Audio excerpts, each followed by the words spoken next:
Baik, terima kasih. Pertama-tama, Assalamualaikum warahmatullahi wabarakatuh. Waalaikumsalam warahmatullahi wabarakatuh.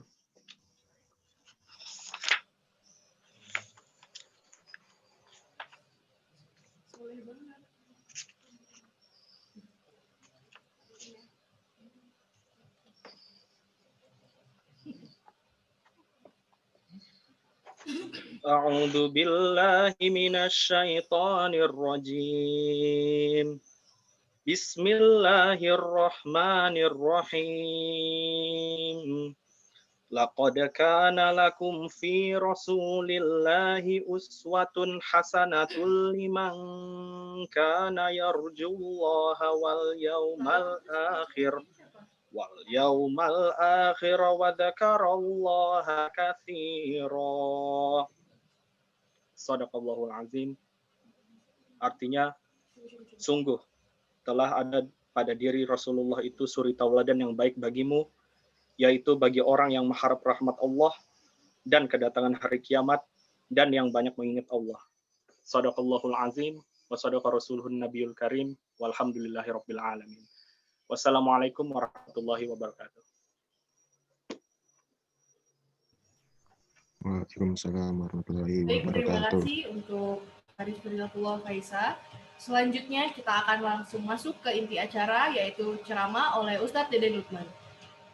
Kepada Ustadz Deden Lukman kami persilahkan.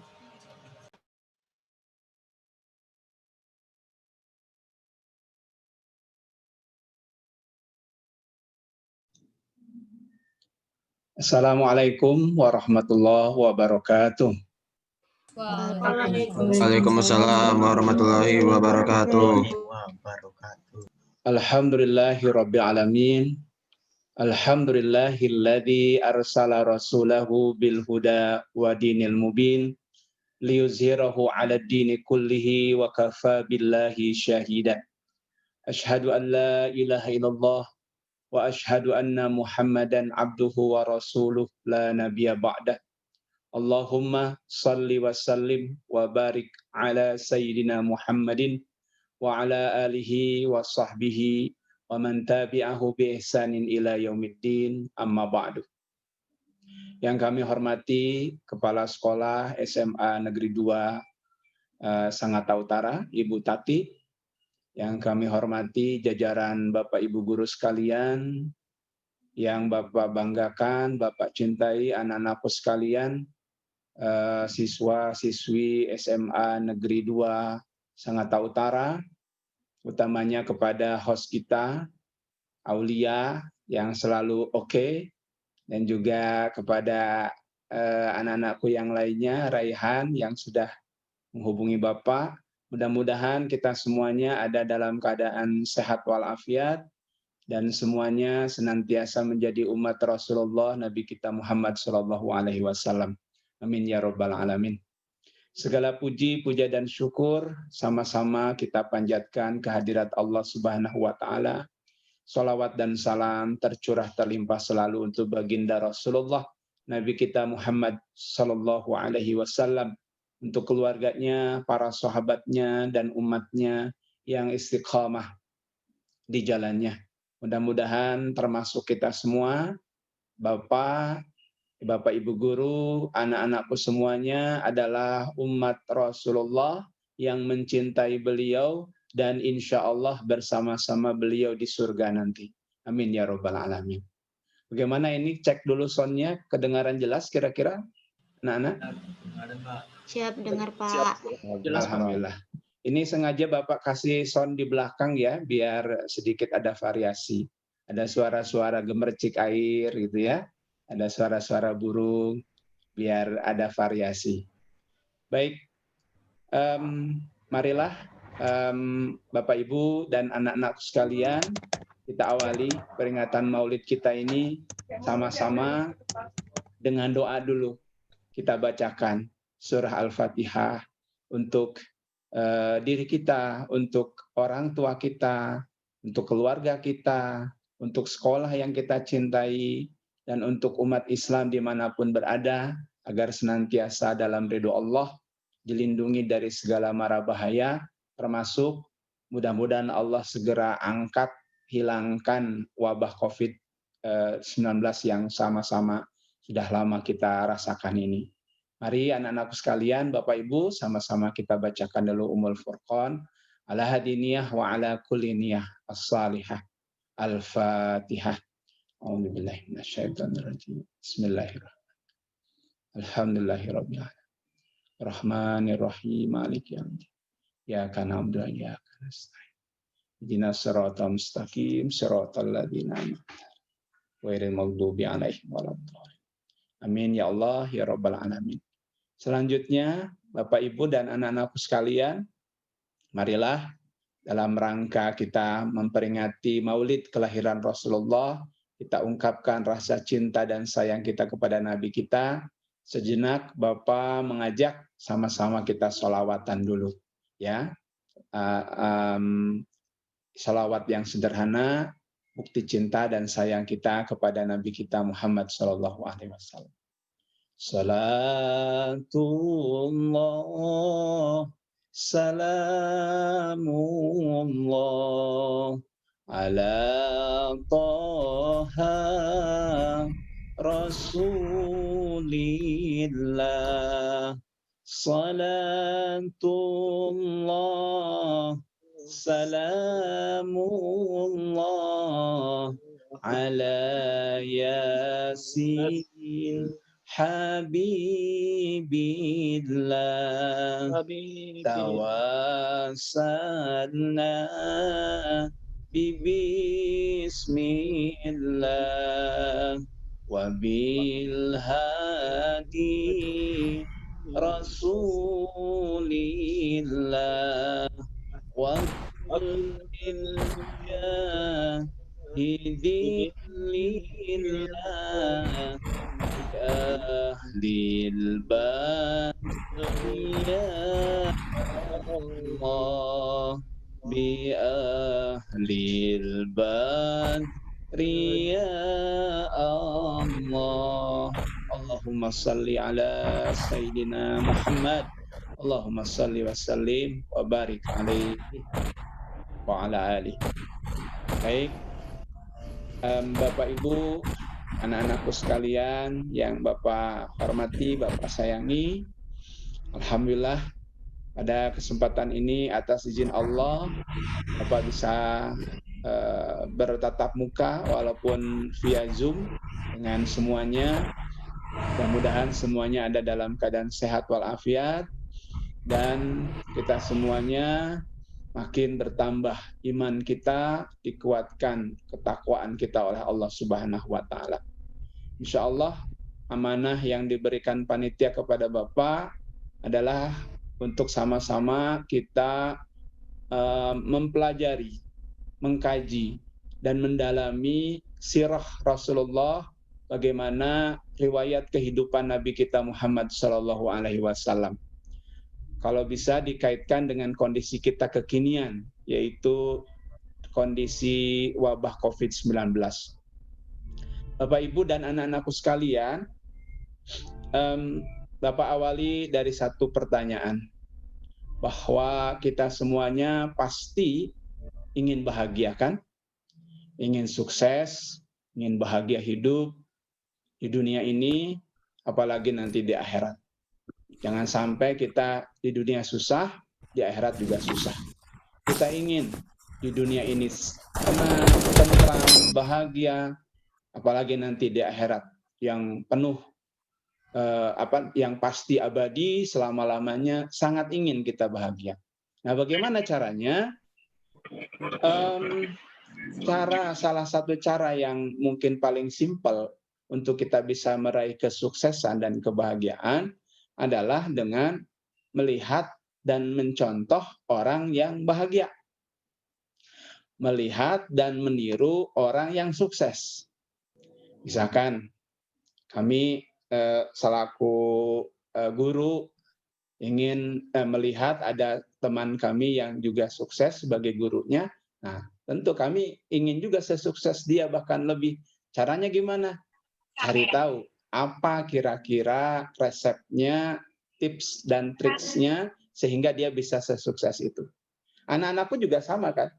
Ketika ada di antara teman-temannya yang berhasil, mungkin lebih berhasil daripada kita, entah itu mungkin dapat juara apa atau ranking di kelasnya, tentu kita penasaran, apa rahasianya sehingga dia bisa seberhasil itu. Setelah kita tahu, boleh jadi nanti kita tiru, kita contoh apa yang dia lakukan, karena kita juga ingin sama berhasilnya. Mencontoh, meniru seperti itu tentu sangat dibolehkan. Beda dengan nyontek tentunya anak-anakku ya.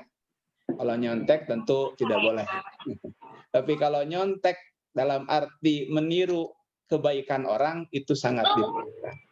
Termasuk bahwa kalau kita bicara siapakah figur yang paling pantas, paling pas, dan paling cocok untuk kita tiru dalam hidup kita, siapa kira-kira anak-anak? Orang yang paling pantas kita tiru dalam kehidupan ini siapa? Bapak bertanya. Silahkan jawabannya ditulis di kolom chatnya. Ya, siapa yang paling pantas kita tiru dalam kehidupan ini? Ya, banyak orang yang kita pantas tiru, tapi yang paling pantas siapa kira-kira? Ya, mudah-mudahan jawaban kita sama. Jawabannya yang paling pas kita tiru dalam kehidupan kita, ya, adalah Nabi kita Muhammad Shallallahu Alaihi Wasallam, Rasulullah Muhammad bin Abdullah. Kenapa Bapak menyampaikan seperti itu? Nabi kita Muhammad yang paling pantas dan paling pas kita tiru, karena sosok beliau ini adalah orang yang berhasil dalam semua sisi bidang kehidupannya. Mau bicara apa, semuanya Rasulullah berhasil. Ya, Bapak nanti jelaskan bagaimana bukti keberhasilan beliau. Ya, bicara soal kepemimpinan, Rasulullah Nabi kita itu luar biasa berhasilnya. Jika nabi-nabi lain butuh waktu ratusan tahun untuk berdakwah, untuk mengajak umatnya masuk ke dalam agama tauhid, agama menyembah Allah, Rasulullah Nabi kita ada yang tahu nggak? Berapa lama Rasulullah berdakwah itu sepanjang hidupnya? Silakan tulis di kolom chat. Berapa lama, berapa tahun Nabi kita berdakwah? Nabi-nabi lain untuk berdakwah butuh waktu ratusan tahun. Dari mulai Nabi Adam, Nabi Nuh, dan lain sebagainya. Ratusan tahun mereka berdakwah. Keberhasilannya pun ya tidak seberhasil Nabi kita Muhammad SAW. Ada yang menjawab dari Tata Adi nih, murid Bapak juga nih, 22 tahun. Ya, kurang tepat, Tata, ya tapi bagus. Ada yang menjawab nih, Resti Diana, 23 tahun. Ahmad Fahmi Ainur Ridho, wah mantap, 23 tahun. Betul jawabannya, 23 tahun. Nabi kita itu berdakwah sepanjang hidupnya selama 23 tahun. Gimana uraiannya Pak? 23 tahun itu hitungannya begini, anak-anakku. Jadi Rasulullah Nabi kita berdakwah di Mekah itu 23 tahun itu dibagi dua, antara Mekah dan Madinah. Nah, sekarang tulis lagi berapa lama Rasulullah berdakwah di Mekah dan berapa lama Rasulullah berdakwah di Madinah. Kira-kira siapa nih yang tahu sejarahnya? Muhammad Agung Gustiansah. Betul. 13 tahun di Mekah, 10 tahun di Madinah. Restiana Diana juga betul, ya. Kemudian Putri Nadira, betul, 13 tahun di Mekah dan 10 tahun di Madinah. Alhamdulillah sudah banyak yang tahu. Coba bisa kita bayangkan, hanya dalam kurun waktu 23 tahun, Nabi kita berhasil mengubah segalanya. Apa yang beliau ubah? Orang Arab di masa sebelum Rasulullah dikenal sebagai orang Arab jahiliyah. Orang Arab yang berkarakter buruk. Ya, kenapa? Kebiasaan mereka itu adalah suka berperang, pemarah, kemudian juga tidak menghormati perempuan, Bahkan mungkin anak-anak juga pernah dengar, orang Arab kebiasaannya pada waktu itu kalau ada anak perempuan lahir, mesti anak perempuan itu dibunuh, bahkan dikubur hidup-hidup karena dianggap tidak punya nilai, kurang berharga dibanding laki-laki. Ya, tapi Rasulullah bisa mengubah itu semua hanya dalam kurun waktu yang sebenarnya relatif pendek. 23 tahun itu digabung. 13 tahun di Mekah, 10 tahun di Madinah. Yang efektifnya sebenarnya di Madinahnya 10 tahun. 10 tahun itu kalau kita zaman ini itu 2 kali pilkada, 2 kali periode kepemimpinan. Coba adakah di antara pemimpin kita yang hanya dalam waktu 10 tahun bisa mengubah hal yang luar biasa seperti itu? Jawabannya tidak ada. Tapi Nabi kita berhasil melakukannya. Ini bukti bahwa beliau adalah pemimpin ideal yang perlu kita contoh. Nah, pertanyaannya, apa rahasia di balik keberhasilan Nabi itu? Namun sebelum ke situ, Bapak lagi sampaikan lagi bukti keberhasilan dan kesuksesan Nabi kita. Apa? Bahwa Nabi kita bukan hanya sukses sebagai pemimpin, beliau juga sukses sebagai pebisnis. Ini mungkin yang jarang kita dengar. Rasulullah Nabi kita adalah pebisnis ulung, pedagang yang sukses luar biasa. Ini yang jarang kita dengar. Bapak Ibu dan anak-anakku sekalian, ya, mana buktinya Pak bahwa Rasulullah itu seorang pedagang yang berhasil pebisnis ulung? Ada sebuah karya kitab sejarah Nabi yang mendapatkan penghargaan dari kerajaan Arab Saudi. Nama kitabnya Ar-Rahiqul Maktum. Karya seorang ulama besar namanya Syafi'ur Rahman Al-Mubarakfuri. Nah, dalam karyanya tersebut diungkapkan, anak-anakku dan Bapak Ibu sekalian, sebenarnya Nabi Muhammad itu lebih lama menjadi seorang nabi atau lebih lama menjadi seorang pedagang? Silahkan tulis jawabannya di kolom chat. Kalaupun lebih lama, tuliskan berapa lama beliau menjadi pedagangnya, berapa lama menjadi nabinya. Ayo, ada yang tahu? Pedagang, betul jawabannya nih, pedagang lebih lama. Ada yang tahu nggak? Jadi pedagang berapa lama Nabi kita? Jadi Nabi berapa lama? Ayo, ada yang tahu? Betul nih jawabannya, pedagang. Mungkin belum banyak yang tahu. Mari kita hitung sama-sama anak-anakku dan Bapak Ibu sekalian. Rasulullah itu menjadi Nabi di usia 40 tahun. Diangkat menjadi seorang Rasul ya di usia 40 tahun. Setelah 40 tahun itu otomatis tugas dakwah menjadi kewajiban beliau. Sampai beliau meninggal di usia 63. Tinggal dikurangi. 63 kurangi 40. Berapa hitungannya? 63 kurangi 40, 23 tahun sebagai seorang nabi. Ya. Nah, menarik tadi Bapak sampaikan jadi pedagang jauh lebih lama. Berapa lama Pak? Hitung. Nabi kita itu mulai berdagang di usia 9 tahun.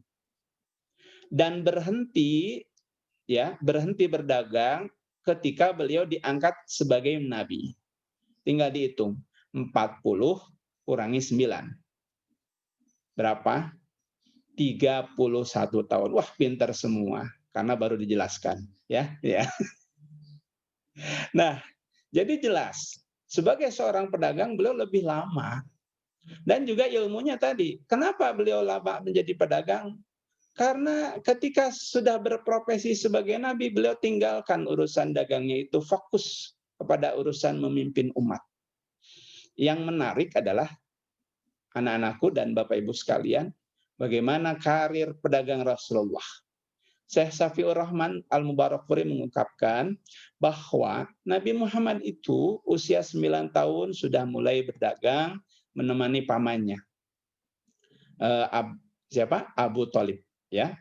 Nah, kemudian usia 11 tahun Nabi Muhammad dan Abu Thalib dagangnya bukan hanya di seputaran Mekah, tapi sudah ke luar negeri. Beliau berdua sudah dagang sampai ke Syam. Kalau sekarang Syria, Libanon itu ya, Syam. Kemudian usia tadi 11 tahun, usia 17 tahun, Nabi Muhammad sudah 15 tahun, maaf, usia 15 tahun Nabi Muhammad sudah mandiri. Dia tanpa ditemani pamannya sudah dagang sendiri. Kemudian di usia 17 tahun, dalam sirah tersebut diungkapkan, Rasulullah sudah berhasil menguasai sejumlah pasar yang ada di Jazirah Arab. Usia 20 tahun, Muhammad sudah menjadi orang kaya. Usia 25 tahun, Muhammad bukan lagi kaya, tapi kalau zaman sekarang mungkin miliarder atau bilioner saking kayanya.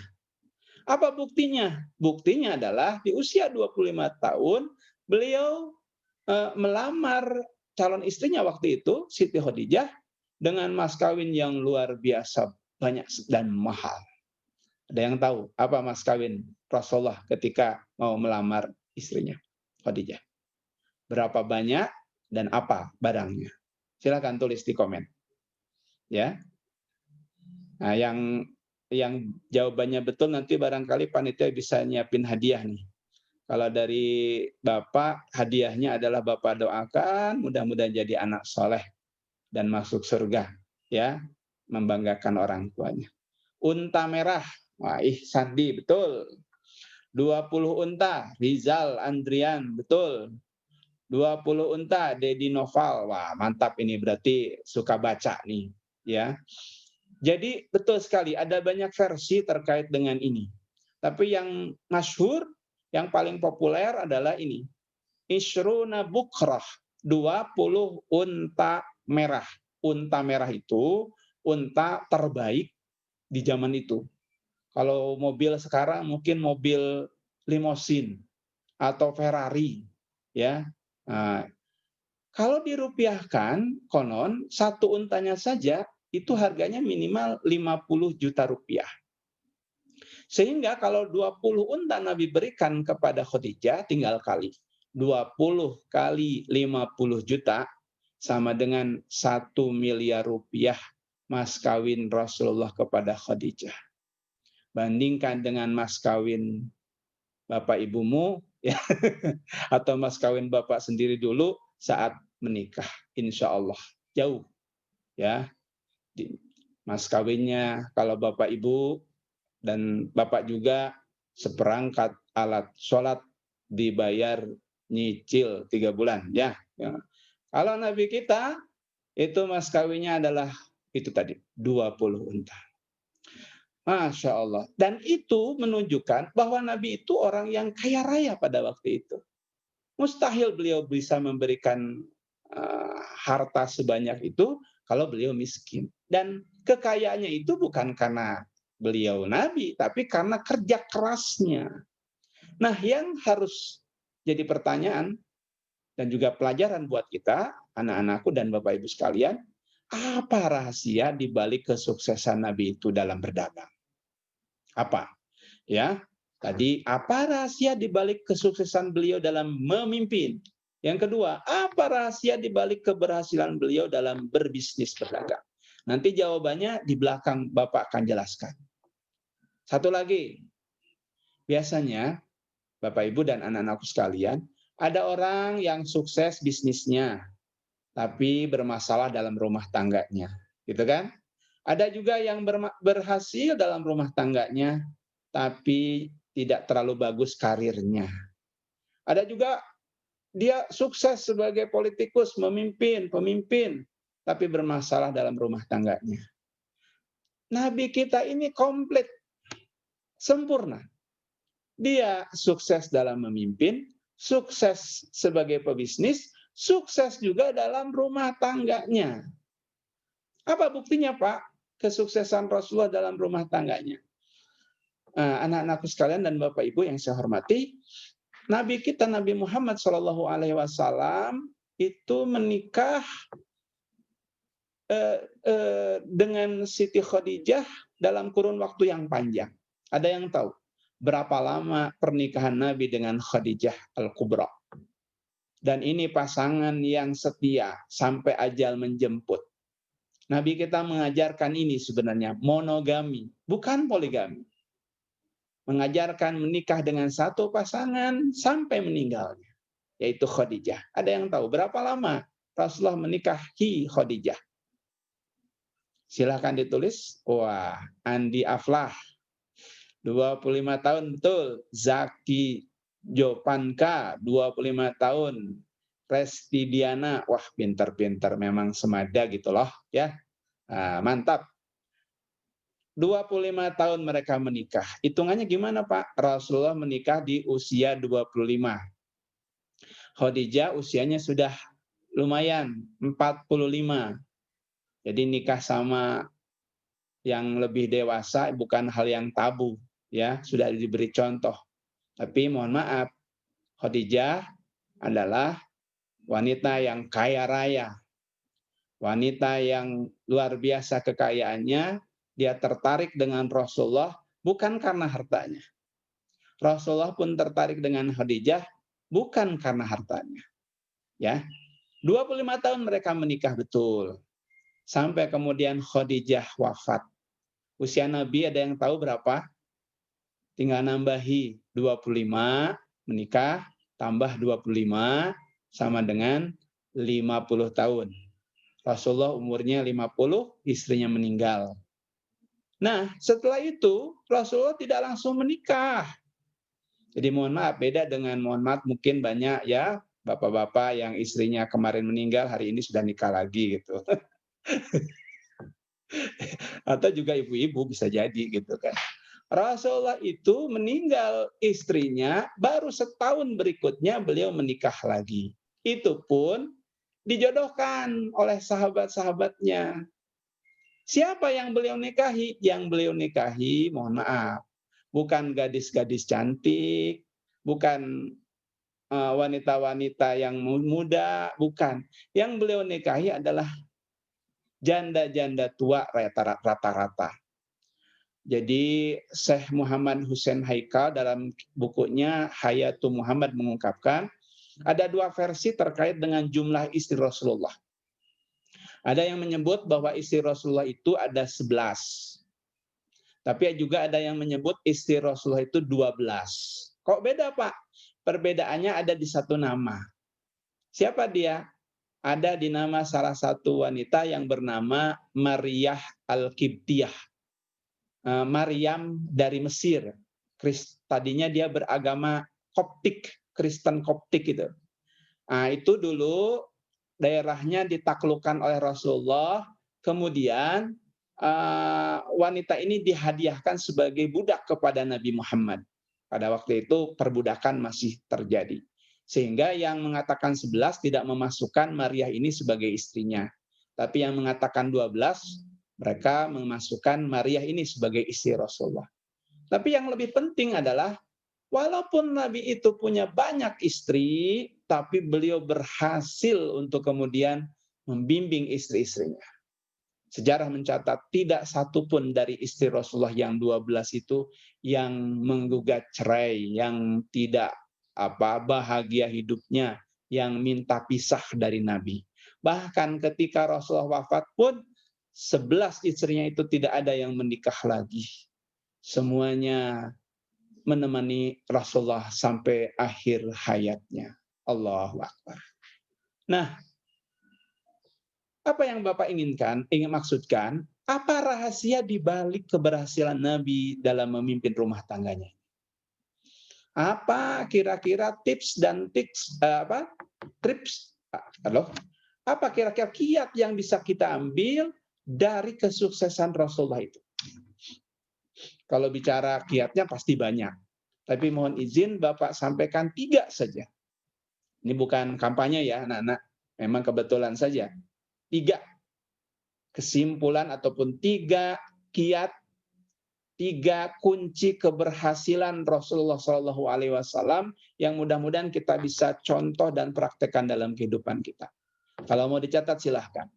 Kenapa Nabi Muhammad bisa sukses dalam memimpin? Kenapa Nabi Muhammad bisa sukses berbisnis? Kenapa Nabi Muhammad bisa sukses dalam rumah tangganya? Ada 3 minimal rahasianya. 1, beliau sangat menjaga kejujuran. Menjaga kejujuran dan menjaga kepercayaan. Jujur, terpercaya. Ini nomor 1. Yang kedua, Nabi Muhammad bisa sesukses itu karena beliau penuh kasih sayang. Ya, mengasihi dan menyayangi. Dan yang ketiga, Nabi Muhammad bisa sesukses itu karena beliau istiqomah dalam ibadahnya. Ada yang ingat? Silakan tulis 1, 2, 3. Apa rahasia sukses Nabi Muhammad? Kalau semuanya ingat, berarti sudah selesai. Bapak akhiri dengan wabillahi taufiqul hidayah ini. Menjaga kejujuran dan kepercayaan, kasih sayang, istiqomah ibadah. Muhammad Agung Gustiansah. Terima kasih. Ya, baik. Bapak akan jelaskan satu persatu. Kita kaitkan dengan kehidupan kita. Bapak, Ibu, dan anak-anakku sekalian, yang pertama, menjaga kejujuran dan kepercayaan. Bahwa ini modal utama Rasulullah mendapat kepercayaan dari Allah pun dari manusia. Dari para pembelinya pun dari istri-istrinya dan anak-anaknya. Sangat menjaga kejujuran dan kepercayaan. Apa buktinya, Pak? Buktinya adalah bahwa Rasulullah itu sejak kecil sudah diakui oleh orang-orang sekitarnya sebagai pribadi yang sangat jujur, tidak pernah bohong, apalagi kemudian mencurangi orang lain. Sehingga kita kenal, sebelum jadi nabi pun beliau sudah dapat gelar tuh dari orang-orang Arab Quraisy pada waktu itu dengan gelar apa kira-kira, Nak? Orang yang jujur dan terpercaya. Ar-Raihan, Al-Amin, betul, cepat nih. Ya, bedakan. Tulisan yang betul itu Al-Amin, I-nya 2, Raihan, ya. Karena bahasa Arab itu sedikit berbeda huruf, sedikit bertambah huruf nanti berbeda artinya. Amin, artinya semoga Allah mengabulkan. Kalau kita berdoa, Robik Firli amin. Itu yang betul, bukan amin. Ya, kalau bahasa Indonesia silakan saja. Tapi kalau bahasa Arab harus hati-hati. Kalau al-amin artinya ini yang terpercaya. Kalau amin, a-nya 2, min 1, itu artinya penjaga. Jadi begitulah bahasa Arab. Nabi kita itu al-amin, orang yang sangat jujur, terpercaya sebelum menjadi nabi. Ya, apalagi setelah menjadi nabi tentunya. Apa bukti kejujuran nabi kita? Tentu anak-anakku sekalian dan Bapak Ibu masih ingat peristiwa robohnya Hajar Aswad, batu hitam yang ada di samping Ka'bah.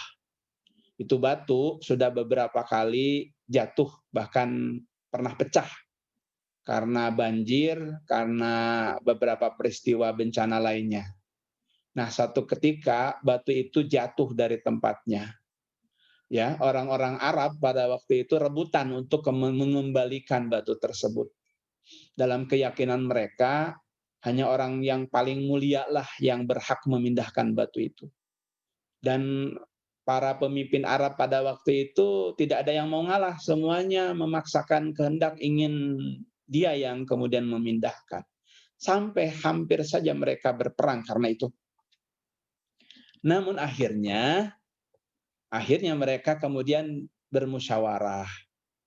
Ini yang paling pantas untuk memindahkan batu ini adalah orang yang tidak pernah bohong di antara kita. Orang yang paling kita percayai kejujurannya.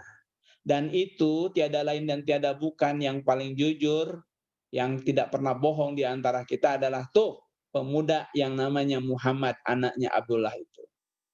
Mungkin anak-anak atau Bapak Ibu pernah dengar kisah ini kan? Apa yang terjadi kemudian? Muhammad kemudian diminta untuk memindahkan batu, namun Rasulullah dan Muhammad pada waktu belum jadi nabi, Muhammad juga menunjukkan kecerdasannya, sifat fatonah beliau. Apa yang beliau lakukan? Beliau tidak egois mengambil batu itu sendirian. Beliau kemudian ambil sorbannya, kain sorbannya, kemudian beliau bentangkan kain sorban itu, lalu kemudian beliau persilahkan para pemimpin-pemimpin Arab itu untuk memindahkan batu itu, dan dengan memegang ujung sorban itu sama-sama kemudian mereka menggotong batu itu ke tempat semula. Sehingga semua pemimpin Arab pada waktu itu merasakan mendapat kehormatan dari Nabi kita Muhammad SAW. Ini satu. Apalagi bukti kejujuran Nabi kita. Ada riwayat, Bapak Ibu dan anak-anakku sekalian, bagaimana Rasulullah itu dalam hidupnya, ternyata prinsip yang beliau pakai adalah lebih baik rugi daripada merugikan orang lain. Lebih baik rugi daripada kehilangan kepercayaan. Ini luar biasa. Mudah-mudahan kita juga bisa mencontohin. Apa buktinya, Pak? Beliau punya prinsip begitu, lebih baik rugi daripada kehilangan kepercayaan. Ada kisah bahwa Rasulullah suatu ketika saat beliau berdagang, itu tanpa beliau ketahui, terlanjur beliau menjual seekor unta yang ternyata cacat di bagian telinga unta itu. Tentu kita tahu tidak boleh kita menjual barang cacat. Nah, Rasulullah tidak tahu bahwa untanya itu cacat, namun sudah terlanjur diberi orang. Lalu kemudian datanglah anak buah beliau, anggotanya, memberitahukan tentang kecacatan unta itu. Maka tidak menunggu lama Rasulullah kemudian segera mencari tahu di mana alamat si pembeli untanya. Lalu beliau kemudian mendatangi dan memberi tawaran. Apakah unta itu akan mau diganti dengan yang sehat? Atau uangnya mau dikembalikan? Atau beliau siap untuk menanggung kerugian jika si pembelinya itu merasa dirugikan dengan jualan? Allahu Akbar. Ini sikap Rasulullah menjaga kepercayaan yang kita tahu sudah jarang ada pada diri kita hari ini saat ini. Ya, mungkin anak-anakku pernah di Sangatta ini, nggak usah jauh-jauh, beli buah lah di pinggir jalan. Ya, beli buah di pinggir jalan di Yosudarso, entah itu mangga, entah itu rambutan atau apa. Bapak pernah ngalami tuh. Jadi belinya, Bu, tolong Bu ditimbang nih, 1 kilo saya beli mangga. Terus Bapak lihat memang 1 kilo Ibu tuh timbang. Sudah saya terima bungkusan mangganya. Lalu Bapak bawa ke rumah. Di rumah Bapak coba timbang lagi. Yang tadi ditimbang si ibu pedagang itu. Ada yang pernah punya pengalaman seperti ini? Ya. Ternyata dari 1 kilo yang dijual oleh si penjual mangga tadi, setelah Bapak timbang lagi, ternyata beratnya berkurang. Berapa kira-kira? Ya, pernah punya pengalaman? Ya, berkurang menjadi 8 ons. Jadi 2 onsnya nggak tahu kemana. Apakah ada hukum IPA yang baru bahwa mangga itu kalau dibawa pakai plastik bisa menguap begitu? Nah, Bapak juga kurang tahu. Namun yang jelas berkurang. Yang Bapak sesalkan ini yang jualan juga sama dengan kita, sama-sama Muslim. Ya, Bapak tidak menyesali hilangnya 2 ons itu. Yang Bapak kasihan itu kasihan orang yang jualan ini. Sudah mah dia curang, mengurangi timbangan, kemudian juga bakal hilang kepercayaan orang. Yang ketiga, rezeki yang dia dapat juga jauh dari keberkahan. Agama mengajarkan, bahkan di Quran, Allah mengancam orang yang suka ngurang-ngurangi timbangan dalam ayat khusus, dalam surat khusus. Wailul lil mutaffifin. Sungguh celaka orang-orang yang suka ngurang-ngurangi timbangan. Maka pelajaran dari Nabi Muhammad tadi, mari kita untuk berusaha menjaga kejujuran dan menjaga kepercayaan itu. Dari siapapun itu. Lebih baik rugi kita daripada hilang kepercayaan orang kepada kita. Anak-anakku sekalian dipercaya oleh Bapak Ibu gurunya mengerjakan tugas. tolong usahakan, kerjakan semaksimal yang bisa anak-anak lakukan. Ya, kalaupun tidak bisa, lebih baik jujur mengatakannya daripada anak-anakku kemudian berbohong. Dan mohon maaf Bapak Ibu guru juga barangkali kita harus membedakan antara orang yang sudah berusaha namun dia tidak bisa dengan orang yang tidak jujur. Kalaulah dia melakukan pelanggaran tapi dia jujur, barangkali hukumannya harus disesuaikan dibanding orang yang tidak jujur. Ini pelajaran dari Nabi kita Muhammad SAW. Juga anak-anakku sekalian, kepada dalam pergaulannya masing-masing dengan teman-temannya, tolong jaga betul kepercayaan dari teman-temannya. Kalau ada yang curhat ke kita, jangan sampai kemudian itu kita bocorkan. Ya, mungkin ada orang yang suka begini nih, ember.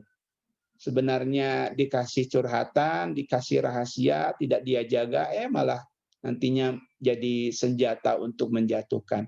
Orang yang begini ini nggak amanah namanya. Tapi Bapak yakin di Semada, insya Allah nggak ada. Ya, yang seperti itu. Nggak ada 2, adanya 3, 4, 5 mungkin ya begitu. Nah, Bapak, Ibu, dan anak-anakku sekalian, jadi yang pertama itu, jaga kejujuran, kepercayaan. Kalaupun kita rugi gara-gara itu tidak masalah. Karena insya Allah kerugian kita nanti akan dibalas Allah Subhanahu wa Ta'ala. Termasuk sebentar lagi, anak-anak kelas akhir sudah persiapan masuk perguruan tinggi. Ya, jangan sampai menjual keberkahan hidup kita dengan sesuatu yang sepertinya instan, tapi itu salah. Apa yang Bapak maksud? Kalian nanti bisa saja misalkan masuk perguruan tinggi yang bagus, bonafit, favorit, tapi dengan hasil nyogok. Waduh, fatal itu. Khawatir nanti hilang keberkahan dalam perjalanan hidup kita ke depan. Sama nanti ketika didapat pekerjaan pun. Nyari pekerjaan, masuk pingin jadi pegawai negeri, caranya gimana? Kalau pakai jalan biasa-biasa saja nggak bakal bisa, Pak. Sekarang yang nyogok aja belum tentu bisa, apalagi yang nggak nyogok, misalkan gitu. Sampai ada pepatah, kata orang Jawa, zaman iki zaman edan, sing ora edan. Apa Bu Tati? Ya, sing ora edan, ora keduman, gitu kan? Nah, zaman ini zaman edan. Yang tidak edan tidak akan kebagian. Bahkan sudah edan pun belum tentu kebagian. Contohnya, mohon maaf, lihat tuh calon-calon anggota dewan kita. Tidak semua. Sudah nyogok pun belum tentu kepilih. Sebab apa? Masih banyak yang sogokannya lebih banyak lagi. Tinggal pilihan kita, mau ikut-ikutan yang seperti itu atau tetap menjaga kewarasan sikap kita. Menjaga kejujuran tadi. Karena insya Allah, jujur itu memang berat, susah. Tapi hadiahnya adalah berkah di dunia dan surga di akhirat. Yakin itu. Kalau jujur itu mudah, mustahil hadiahnya seberat itu. Kalau jujur itu mudah, hadiahnya paling juga payung, ya, sendok, piring. Karena hadiahnya besar, maka memang jahitnya berat dalam menjalani. Jadi nomor 1 itu ya anak-anakku, pelajaran dari Nabi kita, jaga kejujuran dan kepercayaan. Yang kedua, pelajaran dari Nabi kita yang kedua tadi adalah penuh kasih sayang. Full of love. Nabi kita Muhammad itu adalah pribadi yang penuh kasih sayang. Laqad kana lakum fi Rasulillah uswatun hasanah. Sungguh ada pada diri Rasulullah contoh teladanan buat kita semua. Anak-anak dan Bapak Ibu pastinya sudah banyak dengar perihal bagaimana kasih sayang Nabi kita itu. Bukan hanya baik kepada sesamanya, kepada sahabatnya, kepada umatnya, bahkan beliau juga baik kepada orang-orang yang memusuhi dan menjahatinya. Jadi prinsip yang bisa kita ambil adalah balaslah kebaikan dengan yang lebih baik. Tapi jangan balas keburukan dengan keburukan lagi. Ini prinsip yang diajarkan Nabi kita. Apa contohnya? Tentu Bapak Ibu dan anak-anakku pernah dan sudah sering mendengar kisah Rasulullah dilempari orang Yahudi. Ya, setiap beliau mau berangkat ke masjidnya, ada orang Yahudi yang dari atas meludahi Rasulullah sampai 3 hari berturut-turut. Itu hadisnya sahih. Dan kita tahu, di hari berikutnya ketika si Yahudi ini sakit, bukannya marah atau membalas keburukan itu, Rasulullah bahkan menjenguk si Yahudi yang sakit yang setiap hari meludahinya itu. Yang pada akhirnya si Yahudi itu masuk Islam. Atau juga dulu anak-anak pas di SD atau TK pernah dengar kisah Nabi Muhammad nyuapin kakek-kakek Yahudi di pinggir pasar Madinah.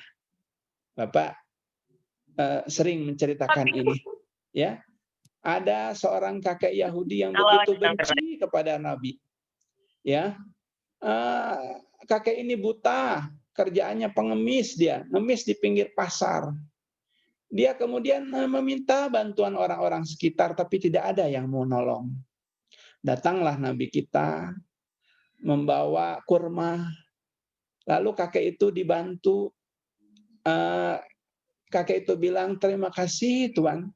Tuan begitu baik, sudah ngasih saya kurma. Tapi mohon maaf, saya ini sudah miskin, buta, ngemis begini. Juga gigi saya tanggal semua, sudah tidak ada giginya. Kalaulah Tuan bersedia, mohon dilembutkan dulu kurma itu. Akhirnya Rasulullah melembutkan kurma itu dan beliau sendiri yang nyuapi si kakek itu, ya, tanpa mengatakan akulah Muhammad yang engkau benci wahai kakek. Berhari-hari Nabi menolong si kakek itu sambil disuapi. Si kakek itu terus berkata-kata buruk tentang Nabi Muhammad.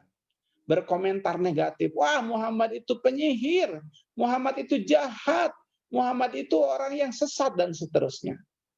Ya, apa yang Rasulullah lakukan? Terus beliau berbuat baik sama si kakek Yahudi itu tanpa membalas keburukannya. Coba bandingkan kalau kita nih. Kalau Ridho, kalau Zaki, kalau Reza, ya, Widya, Zakwan dalam posisi Nabi. Ya, nyuapin orang, lalu orang itu jelek-jelekin kita. Apa yang kita lakukan kira-kira, Dok?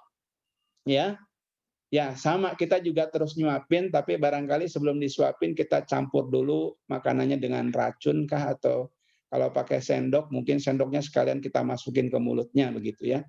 Tapi Nabi kita enggak. Beliau luar biasa sabar melakukan itu. Sampai akhirnya kemudian Nabi meninggal, si Yahudi ini merasa kehilangan. Mana orang yang setiap hari nyuapin aku? Muncullah Abu Bakar, pengganti Rasulullah, ingin melaksanakan kebiasaan Nabi itu. Beliau juga nyuapin si kakek itu, tapi si kakek menepis tangan Abu Bakar dengan kata-kata, siapa engkau? Engkau orang baik, tapi engkau tidak sebaik orang yang biasa tiap hari menyuapinku. Maka Abu Bakar tidak tahan untuk mengungkapkan siapa jati diri Rasulullah. Beliau mengatakan, tahukah kakek, yang tiap hari nyuapin engkau adalah orang yang paling engkau benci, Muhammad Rasulullah. Allahu Akbar. Nah, anak-anakku, Bapak Ibu sekalian, banyak sekali kisah-kisah keteladanan bagaimana kasih sayang Rasulullah Shallallahu Alaihi Wasallam ini. Ya, waktunya tidak cukup untuk menjelaskan lebih panjang mengenai ini. Namun barangkali ada satu peristiwa yang juga jarang kita dengar, menarik ini, tentang kasih sayang ini. Bagaimana kita juga diadarkan oleh Rasulullah untuk punya empati, kepedulian, dan sensitivitas kepada lingkungan sekitar. Ya, jangan jadi orang yang mementingkan diri sendiri. Ada kisah bahwa Rasulullah itu suatu ketika didatangi di masjidnya, didatangi oleh seorang petani miskin, anak-anakku. Nah, petani ini dia membawa satu mangkuk anggur hasil tanamannya sendiri. Lalu datanglah kepada Nabi dengan maksud memberikannya kepada Rasulullah. Biasanya Nabi Muhammad kalau dapat sesuatu itu pasti berbagi dengan sahabat-sahabatnya. Herannya pada waktu itu ketika Rasulullah memakan satu buah anggur, beliau segera menghabiskan anggur-anggur berikutnya sehingga satu mangkuk habis semua oleh Rasulullah. Tentu saja para sahabat heran, ada apa dengan Nabi kita ini? Biasanya beliau suka berbagi, kali ini kenapa dia habisin sendiri?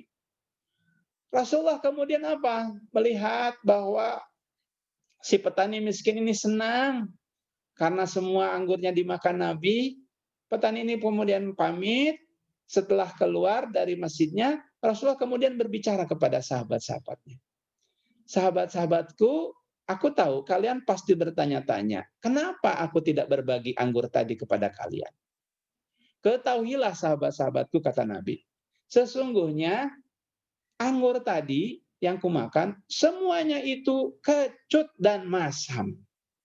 Terpaksa kuhabiskan semuanya, karena aku khawatir jika anggur tadi dimakan oleh kalian, kalian tidak bisa menahan rasa kecut dan masamnya itu, sehingga kalau kelihatan sama yang memberi, petani miskin tadi, tersinggung dia. Maka daripada itu terjadi, biarlah aku sendiri yang menahan kecut dan masam ini. Allahu Akbar. Begitu luar biasanya kepedulian dan sensitivitas Rasulullah kepada orang-orang yang ada di sekitarnya. Kembali lagi, berarti rumusnya adalah lebih baik rugi daripada merugikan orang lain. Dan jangan khawatir dengan pola seperti itu kita akan rugi terus. Karena Allah melihat apa yang kita lakukan dan pasti Allah akan membayar tunai kerugian kita itu dengan caranya sendiri. Inilah pelajaran dari Nabi kita terkait dengan kasih sayang. Bagaimana Nabi kita penuh kasih sayang kepada istri-istrinya. Dalam riwayat dari Aisyah disebutkan bahwa Rasulullah itu ketika beliau di rumah bersama istri-istrinya, maka beliau itu tidak malu-malu, tidak segan-segan, tidak sungkan-sungkan untuk membantu pekerjaan istrinya. Kalau ada istrinya masak, beliau ikut membantu memasak. Kalau ada bajunya yang rusak, beliau sendiri yang menjahit bajunya itu. Kalau ada pekerjaan rumah yang menunggunya, beliau yang melaksanakannya sendiri tanpa meminta orang lain. Allahu Akbar. Belum lagi ada pengakuan dari pembantu Rasulullah, namanya Zaid. Beliau membantu Nabi selama 10 tahun. Apa kata beliau? Nabi Muhammad itu 10 tahun aku bekerja di rumahnya, tidak pernah aku mendengar kata-kata buruk dari lisan beliau. Tidak pernah beliau bertanya, kenapa kamu lakukan itu? Kenapa kamu tidak lakukan ini? Kata Zaid bin Sabit. Begitu mulianya akhlak Rasulullah kepada orang-orang sekitarnya. Mungkin kita berat dan tidak mungkin bisa menyamai beliau. Tapi minimal nilai-nilai positif yang bisa kita amalkan dalam keseharian harus kita berusaha terapkan, Bapak, Ibu, dan anak-anakku. Apa nilainya tadi? Selain berusaha jujur, menjaga amanah, ini nih. Pedulilah, perhatianlah. Jangan jadi orang yang hanya sibuk ngurusin diri sendiri, tapi juga perhatian orang-orang yang ada di sekitar kita. Karena sesungguhnya bahagia itu bukan saat kita dapat. Bahagia itu saat kita memberi. The power of giving. Kekuatan saat kita memberi. Anak-anak pasti merasakan bagaimana ketika kalian memberikan ke pengemis, di hati kalian ada kebahagiaan. Bapak Ibu, kita semuanya juga sudah sering merasakan bagaimana ada perasaan senang, bahagia, tenang ketika kita bisa membantu memberi orang lain. Ini ya pelajaran dari Nabi yang kedua. Yang terakhir, kunci sukses dari Nabi kita Nabi Muhammad adalah tadi apa? Istiqomah dalam ibadahnya. Istiqomah itu apa? Konsisten, ya. Berusaha bertahan, tidak gampang berubah. Nabi kita, Nabi Muhammad adalah orang yang Allah jaga dari perbuatan dosa. Nah, biar gak ngantuk, silakan tulis apa istilahnya orang yang terjaga dari perbuatan dosa dan salah yang kalian tahu. Apa istilahnya? Masih ingat gak? Aulia, Faris, ya, Widya Ayu, istilah Arab, istilah bahasa Arab untuk orang yang terjaga dari perbuatan dosa dan salah. Wah, kalau gurunya sih nggak aci nih, ya. Ibu gurunya udah betul ini, maksum ya. Ini kalau bu gurunya sih nanti jeruk makan jeruk dengan saya nih ya. Nggak apa-apa. Ya, maksum. Nah, bukan nama orang tuh. Maksum itu dari kata-kata i'tisom. Artinya dia terjaga dari perbuatan dosa dan salah. Para nabi mendapatkan ini, maksum. Bahkan Rasulullah, nabi kita itu adalah orang yang nanti kata Allah, orang yang pertama boleh masuk surga di antara semua manusia adalah nabi kita. Jadi bukan hanya dijamin masuk surga, beliau dijamin mendapat surga paling tinggi, surga Firdaus, dijamin juga masuk pertama kali sebelum ada manusia lainnya ke surga. Pintu surga nggak mau dibuka sebelum Muhammad yang duluan masuk. Allahu Akbar. Tapi tahukah anak-anakku, dengan segala jaminan itu apakah Nabi Muhammad kemudian mengurangi ibadahnya? Ya, kita tahu nih, ada yang mohon maaf Allah sesatkan seolah-olah dia dapat ilham tapi sebenarnya disesatkan lewat siasat jin dan iblis.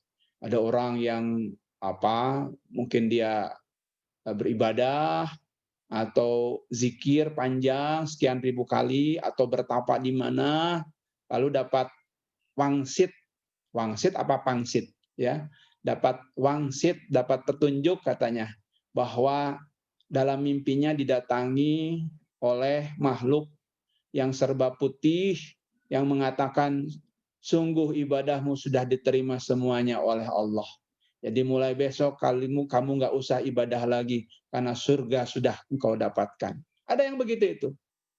Jangan jauh-jauh, di Sangatta juga ada. Ya, jangan-jangan sekarang juga masih berlangsung itu. Kalau engkau mau masuk surga, cukup bayarlah sesuai dengan umurmu. Kalau Bu Tati umurnya 50, bayar 50 juta ke dia, nanti pasti masuk surga. Ya. Kalau Raihan umurnya 16, tinggal bayar 16 juta. Nanti masuk surga. Emang surga bapakmu ya, surga milik moyangmu apa ya.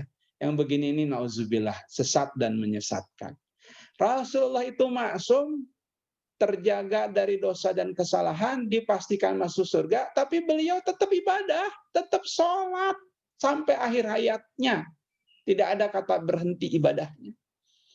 Nah, bahkan yang Bapak tahu dan anak-anakku, Nabi Muhammad itu semakin menua, semakin menjelang ajalnya, ibadahnya semakin ngeri kalau bahasa Sangattanya.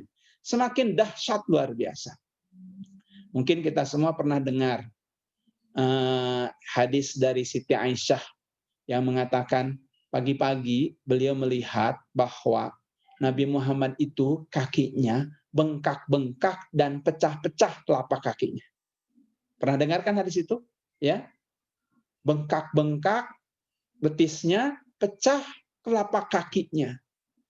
Ya, mungkin Ridho atau Reza Indra ini juga pernah bengkak-bengkak. Zaki Zopanka juga pernah bengkak-bengkak. Tapi bengkak-bengkaknya karena habis main bola gitu ya, atau ditendang orang. Rasulullah itu bengkak-bengkak kakinya, pecah telapak kakinya itu gara-gara lamanya beliau sholat malam, sholat tahajud. Ya, padahal sudah dijamin masuk surga. Kemudian apa? Nabi Muhammad sendiri mengatakan, aku setiap harinya beristighfar, memohon ampun kepada Allah, tidak kurang dari tulis. Siapa yang tahu? Aku setiap harinya beristighfar kepada Allah tidak kurang dari titik-titik kali. Ayo tulis. Di chat. 100 kali Rehan. Ada yang lain? 1000 kali. Kebanyakan. 1000 kali ya. Kapan makannya? Terus Aulia. Kemudian yang lain? Ayo. Ada 2 versi nih. Yang 100 kali betul. 1 kali lagi. Padahal beliau dijamin surga dan beliau maksum. Tapi beliau terus minta ampun kepada Allah lewat istighfarnya. Barangkali ada yang tahu selain 100 kali ini betul, tapi ada lagi versi kedua. Ya. Wah. 70 boleh ya, kurangi dikit lah. Ridho ya, kebanyakan 70 ya. Jaki 70 juga ya, bagus ngarangnya ya. Kemudian 50. Naikin dikit lah Resti, jangan 50 ya. Nah, akhirnya 99 kali. Waduh, Aulia ya, bagus Aulia, memang punya bakat ngarang ya. Yang betul adalah Raihan 60 kali. Ya, anak-anakku, Bapak Ibu sekalian. Jadi hadis riwayat Muslim, Nabi mengatakan, aku dalam sehari tidak kurang beristighfar 60 kali. Ada hadis lain riwayat Bukhari, aku beristighfar 100 kali dalam sehari, bayangkan. Sementara kita nih, yang banyak dosa, boro-boro dijamin surga, gitu kan? Banyak kesalahan kita, sedikit amal kita, istighfar ogah-ogahan. Kadang-kadang habis sholat, orang lain Allahumma antas salam, kita Allahumma lantas jalan, wa ngabur lan ngacir. Ya, kita nih. Maksudnya Bapak, kalau anak-anakku sih insya Allah enggak ya. Enggak jauh beda maksudnya, bahkan lebih parah mungkin. Nah, anak-anakku sekalian, jadi inilah pelajaran dari Nabi kita, harus istiqomah dalam ibadah. Apa yang Bapak ingin sampaikan? Tadi Bapak sampaikan bahwa Nabi Muhammad dari sisi ibadah, sholat dan lain sebagainya makin ngeri, makin habis-habisan ketika semakin tua umurnya. Pun demikian dengan sedekahnya. Nabi Muhammad itu makin mendekati ajalnya, makin habis-habisan juga sedekahnya. Ada kisah bahwa beliau itu di beberapa bulan menjelang kematiannya, saat beliau melaksanakan haji terakhir, haji wada, beliau mengikhlaskan untuk berkurban dari hartanya itu 63 ekor unta, sesuai dengan umurnya pada waktu itu. Beliau kurbankan di Mina pada saat beliau melaksanakan haji terakhir. Apa pelajarannya buat kita? Satu, makin tua harusnya kita, ya, saya, Bu Tati ini terutama yang sudah bukan tua sih, senior-senior, nggak mau disebut tua, ya. Makin harus lebih orientasikan ke akhirat daripada dunia, ya.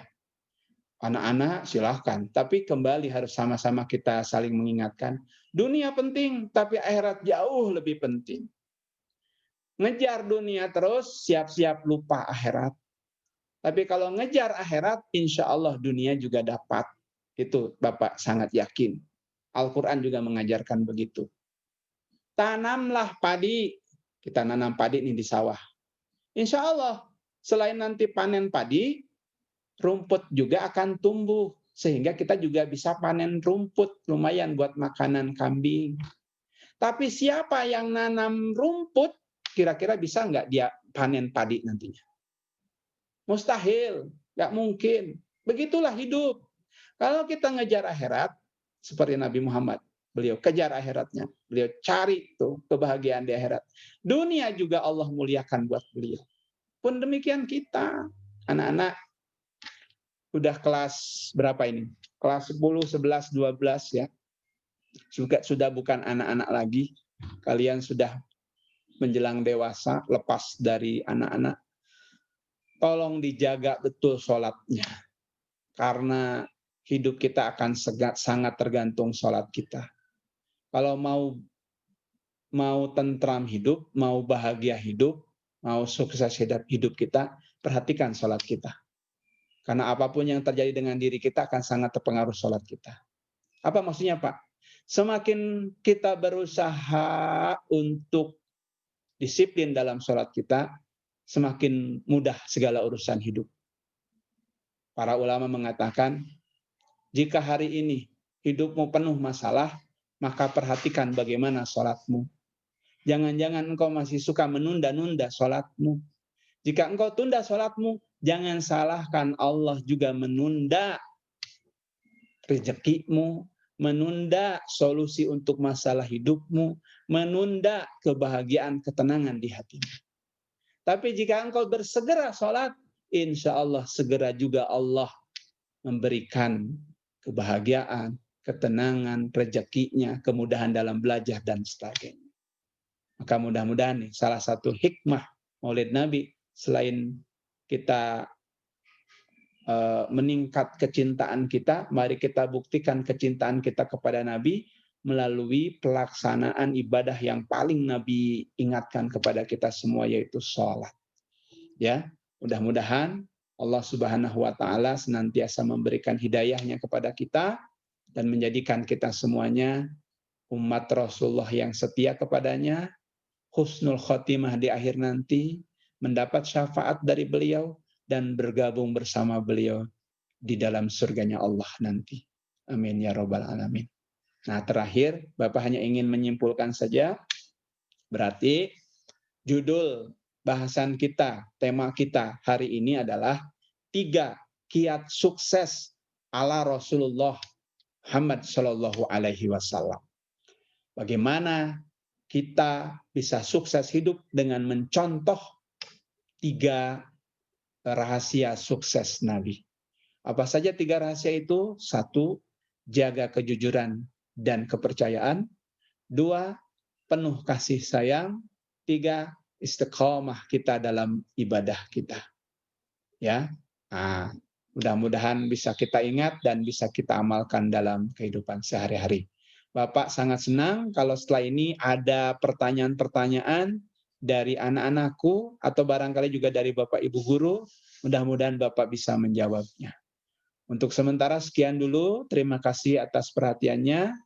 Assalamualaikum warahmatullahi wabarakatuh. Kembali dulu ke host kita, Aulia. Silakan. Ya, terima kasih kepada Bapak Deden Lukman. Selanjutnya kita lanjut ke Q&A. Jadi bagi teman-teman yang ingin bertanya, dipersilakan untuk mengirimkan pertanyaannya di kolom chat.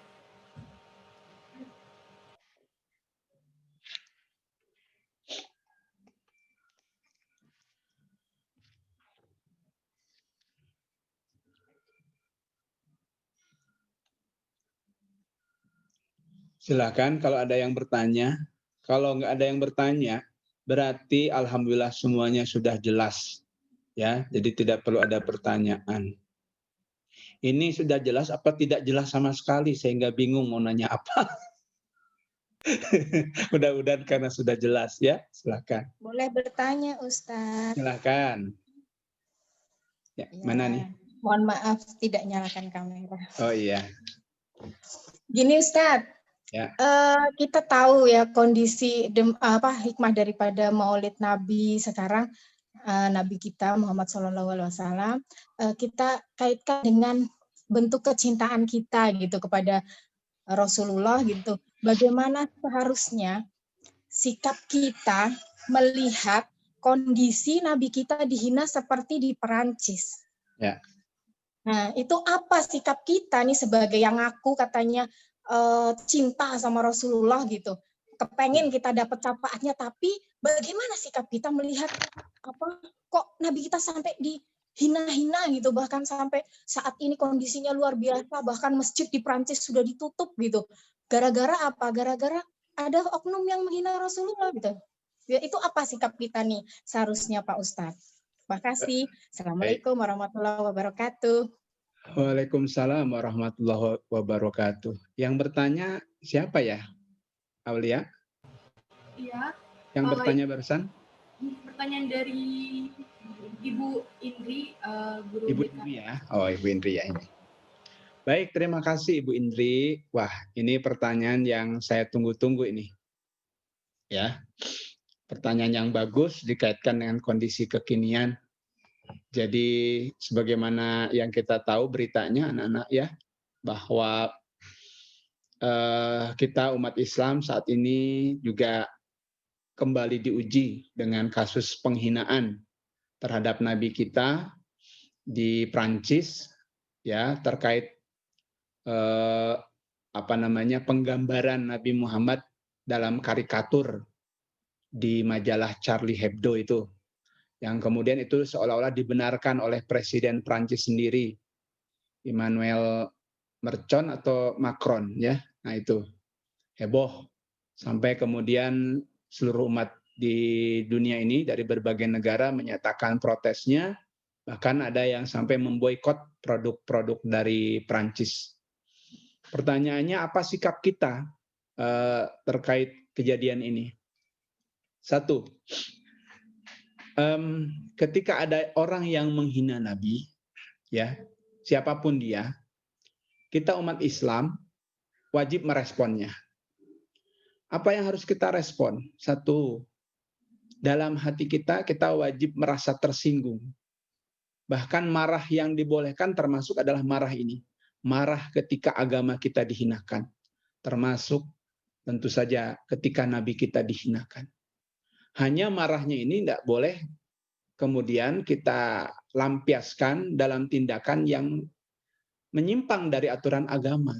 Kemarahan kita juga harus tetap dalam koridor dan jalur agama. Bagaimana caranya, Pak? Satu, baca istighfar. Astagfirullahaladzim. Ucapkan itu dari hati kita. Untuk apa? Untuk meredakan marah. Karena salah satu kiat meredakan marah, kata Nabi, adalah bacaan istighfar.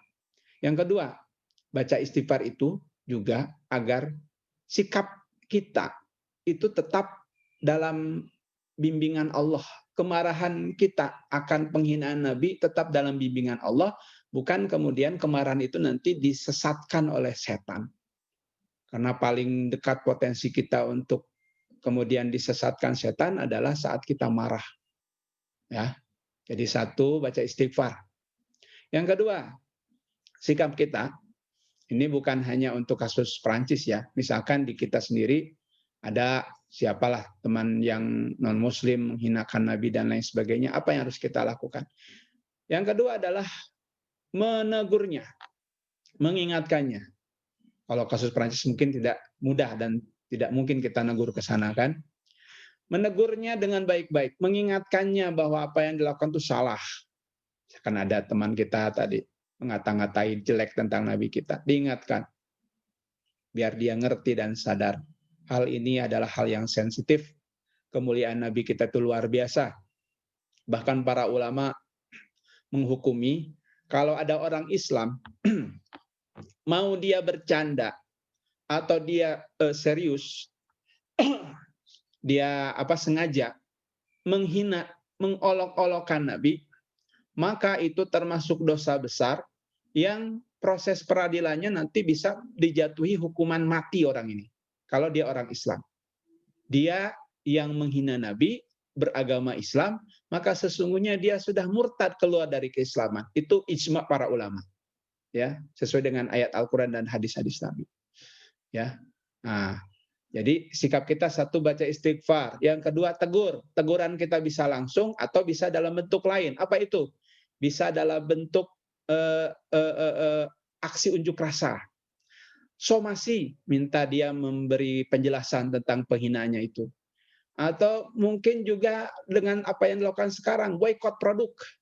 Ya, kita amati, kita perhatikan sekitar kita, adakah produk Prancis yang biasa kita konsumsi atau kita pakai. Kita wajib untuk memberi teguran, peringatan kepada orang yang sudah menghinakan Nabi kita, diantaranya dengan ini, boikot produknya. Selama produk itu memang masih ada alternatif dari yang lain, cari yang lain dulu. Kecuali kalau memang ini sudah betul-betul butuh, nggak ada lagi kecuali dari dia, ya otomatis nggak bisa kita. Satu istighfar, dua protes kita berupa teguran, bisa jadi unjuk rasa, bisa jadi boikot dan lain sebagainya. Yang ketiga, hindari sikap-sikap anarkis. Tidak boleh membalas keburukan dengan keburukan. Tadi yang seperti Nabi kita contohkan. Ketika Nabi kita dulu diusir dari Taif, sebuah daerah di Arab sana, ketika beliau berdakwah, datang ke situ, boro-boro diterima, yang ada beliau diusir dengan cara dilempari batu sampai patah tanggal giginya, sampai kemudian terluka, beliau berdarah-darah. Akhirnya saking menderitanya Rasulullah, datanglah malaikat memberi tawaran, Muhammad, begitu kejam orang-orang Taif ini kepadamu, izinkan aku untuk mengangkat gunung dan menimpakan gunung ini, akan aku binasakan semuanya. Apa jawaban Nabi ketika beliau dihinakan begitu? Jawaban Nabi kepada malaikat itu, jangan. Ya, Allahumma hdihim fa innahum la ya'lamun. Ya Allah, beri hidayah orang-orang yang telah jahat kepadaku itu karena mereka melakukan itu karena ketidaktahuan. Dan apa yang terjadi ketika didoakan Nabi ini, orang-orang Taif itu bertahun-tahun kemudian masuk Islam, bahkan menjadi orang yang Islamnya paling kuat atas doanya Rasulullah SAW. Coba kalau Rasulullah waktu itu kemudian mengabulkan keinginan malaikat. Nah, jadi kembali lagi, satu istighfar, dua lakukan protes kita berupa teguran, berupa boikot, berupa aksi unjuk ke jalan. Yang ketiga, hindari sikap membalas dengan tindakan anarkis. Apa yang dilakukan di Perancis setelah kejadian itu, ada yang memenggal kepala guru yang menyebarkan karikatur itu di depan murid-murid. Ada yang penyerangan ke gereja dan lain sebagainya. Tentu itu hal yang tidaklah benar dan tidak dibenarkan dalam agama kita. Tapi itu adalah respon dari betapa orang Islam ini begitu cintanya kepada Nabi. Jadi jangan macam-macam untuk urusan penghinaan kepada Nabi kita. Ya, menghina diri kita mungkin kita tidak terlalu tersinggung. Menghina orang tua mulai tersinggung. Tapi kalau sudah menghina Nabi, menghina agama kita, boleh jadi banyak di antara kita yang nyawa pun siap kita taruhkan. Nah, tapi tadi catatannya, jangan balas keburukan dengan keburukan. Bahkan harusnya penghinaan Nabi seperti ini harus jadi bahan bakar buat kita semua untuk makin mencintai Nabi dan makin membuktikan bahwa umat Islam itu rahmatan lil alamin. Kalau kita membalas keburukan dengan keburukan, sama saja kita dengan mereka. Maka buktikan kita tidak seperti mereka. Kalau mereka buruk seperti itu, sudah kita doakan semoga Allah beri mereka hidayah. Barangkali Ibu Indri dan Bapak Ibu serta anak-anak sekalian, jawaban dari saya cukup sekian dulu. Mudah-mudahan membantu. Oke. Baik, terima kasih Pak Deden. Untuk pertanyaan selanjutnya, kami dapat dari Muhammad Faris Terjatullah Faisa. Untuk Pak Deden, mohon izin bertanya terkait perayaan Maulid Nabi Muhammad SAW. Apakah ada perbedaan antara umat Muslim yang Sunni dan Syiah selain dari tanggal perayaannya? Syukron. Mungkin bisa dijawab, Pak Deden? Baik, terima kasih untuk Muhammad Faris ya. Terkait perayaan Maulid antara Sunni dan Syiah.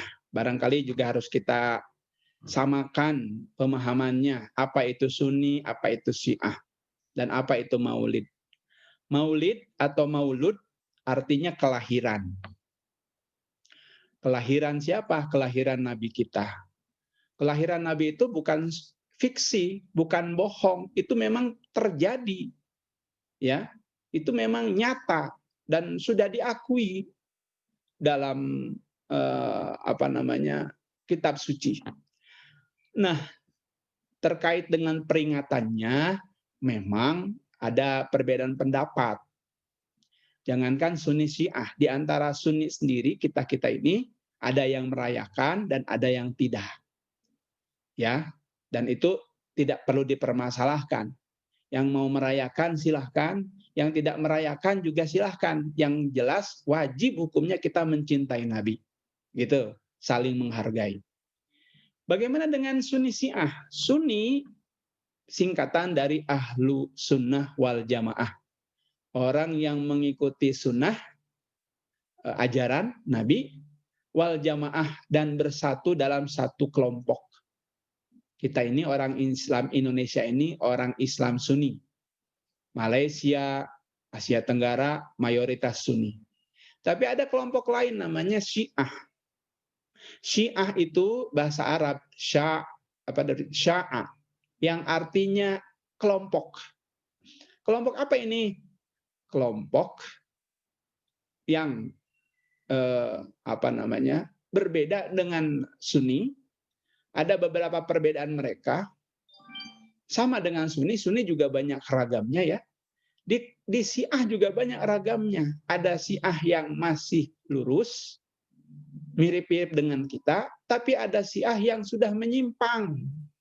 Apa yang menyimpang? Misalkan ada Syiah yang meyakini bahwa Ali bin Abi Thalib itu harusnya jadi nabi, bukan Muhammad. Jadi Jibril dianggap salah memberi wahyu. Harusnya wahyu itu diberikan kepada Ali, tapi salah alamat. Jadinya dikasihkan ke Nabi Muhammad. Ada yang Syiah begitu, namanya Syiah Gholat. Mereka juga meyakini, ada yang meyakini tentang nikah mut'ah. Nikah mut'ah itu nikah kontrak. Nikah kontrak itu bagaimana? Mau gadis, mau janda, mau bersuami atau beristri, kalau dapat pasangan yang cocok, asalkan sama-sama sepakat, nanti bisa nikah kontrak. Mau seminggu, 2 minggu, sebulan, dan seterusnya. Sesuatu yang dalam konsep kita orang Sunni itu haram, tidak boleh. Gitu ya. Apa perbedaan lainnya Sunni dengan Syiah ini? Mereka juga mengenal namanya taqiyah. Apa taqiyah itu? Taqiyah itu artinya boleh berbohong untuk menyamarkan identitas kita. Ada orang Syiah gabung dengan kita. Dia mengatakan, oh saya sama kok dengan Anda, nggak ada perbedaan, Tuhannya Allah, Nabinya Muhammad, ya. Kemudian Qur'annya juga sama. Kenapa? Dia sembunyikan identitas dirinya karena masih lemah. Nanti kalau sudah banyak pengikutnya, siap-siap apa yang terjadi di Iran sana. Orang Sunni dibantai habis. Nah, jadi apa? Jadi pertanyaannya tadi, apa perbedaan Maulid Sunni dengan Syiah? Untuk Syiah, Bapak kurang tahu persis seperti apa perayaannya ya. Ada atau enggaknya Bapak juga kurang tahu. Yang Bapak tahu, mereka lebih merayakan kelahirannya Ali dan keluarga Ali, bahkan pembunuh Ali sendiri mereka agung-agungkan. Anehnya orang Syiah ini, ya. Nah, sementara Sunni yang seperti kita tahu, ada yang merayakan, ada yang enggak. Yang merayakannya juga tradisinya beda-beda. Kalau di Sangatta ada yang merayakan di masjid dengan rebanaan, dengan apa hiasan telur-telur itu gantungan yang kalian suka rebutan itu ya. Habis maulidnya itu bukan bagian dari ajaran. Itu lebih kepada tradisi lokal masing-masing. Kalau buat bapak sendiri, ya buat bapak sendiri nih ya, tradisi itu selama memang tidak menyimpang dari ajaran, silahkan saja. Tapi kalau sudah mulai menyimpang dari ajarannya, mohon tradisi jangan sampai kemudian kita laksanakan, tapi melanggar ajaran. Ya begitu. Lalu mungkin itu cukup, Aulia.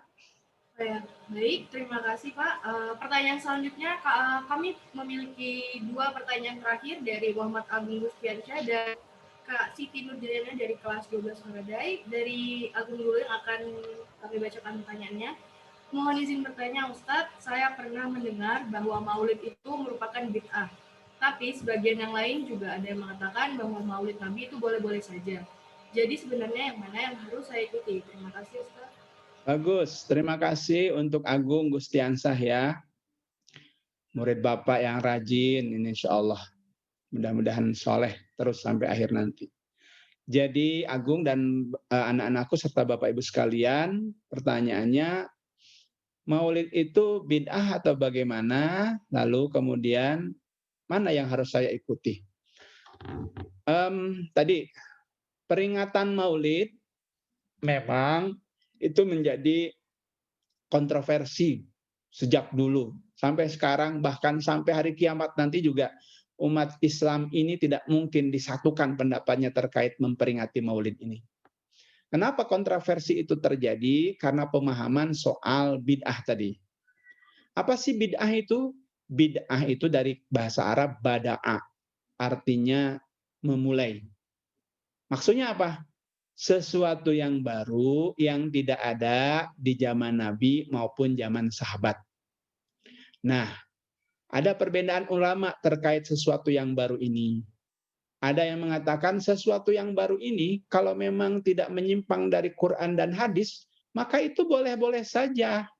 Toh di zaman Nabi, di zaman sahabat juga banyak terjadi sesuatu yang baru yang di zaman Nabi nggak ada. Contoh, Al-Quran di zaman Nabi itu nggak pernah dibuat satu buku seperti yang kita tahu hari ini. Al-Quran itu baru dibuat buku, dikumpulkan dalam satu kumpulan mushaf, itu di zaman siapa? Ada yang tahu, anak-anak? Di zaman Umar bin Khattab, ya kan? Berpuluh tahun setelah wafatnya Nabi. Berarti Al-Quran yang dibukukan itu juga sesuatu yang baru, itu juga bid'ah. Karena tidak ada di zaman Nabi. Maka kalau kita buat perayaan Maulid Nabi, memang tidak ada di zaman Nabi. Mungkin juga tidak ada di zaman sahabat.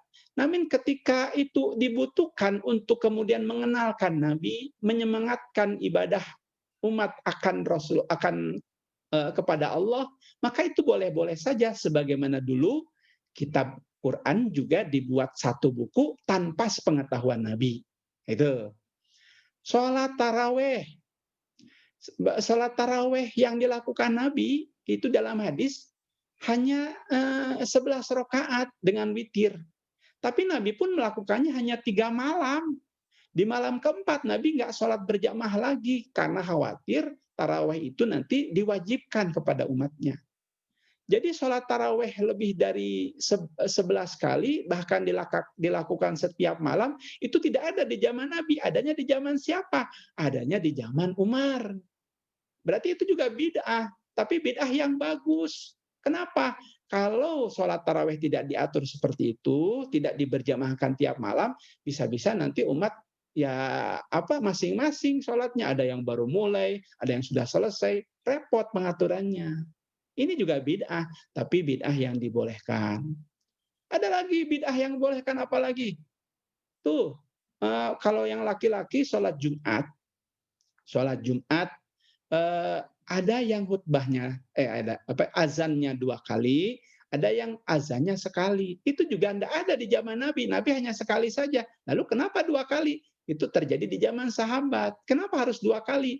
Karena pada waktu itu kalau sekali azan, boleh jadi nanti banyak yang terlambat datang Jumatan. Maka diperlukan azan kedua agar orang-orang tidak terlambat datang. Ini tambahan-tambahan yang tidak ada di zaman Nabi, tapi diyakini oleh mayoritas ulama sebagai sesuatu tambahan yang dibolehkan karena ada kepentingannya. Nah, bagaimana dengan maulid ini? Orang yang meyakini hal seperti tadi, maka dia akan mengatakan maulid ini hukumnya mubah. Mau dilaksanakan silahkan, mau tidak dilaksanakan juga tidak apa-apa, tidak berdosa. Yang jelas kita harus selalu mencintai dan berusaha meneladani Nabi itu. Tapi ada orang, ada kelompok lain yang mengatakan, oh tidak, maulid ini peringatannya haram, tidak boleh. Kalau kita melakukannya dosa. Kenapa? Karena kita mengada-ngada, membuat sesuatu yang baru yang tidak ada di zaman Nabi maupun para sahabat.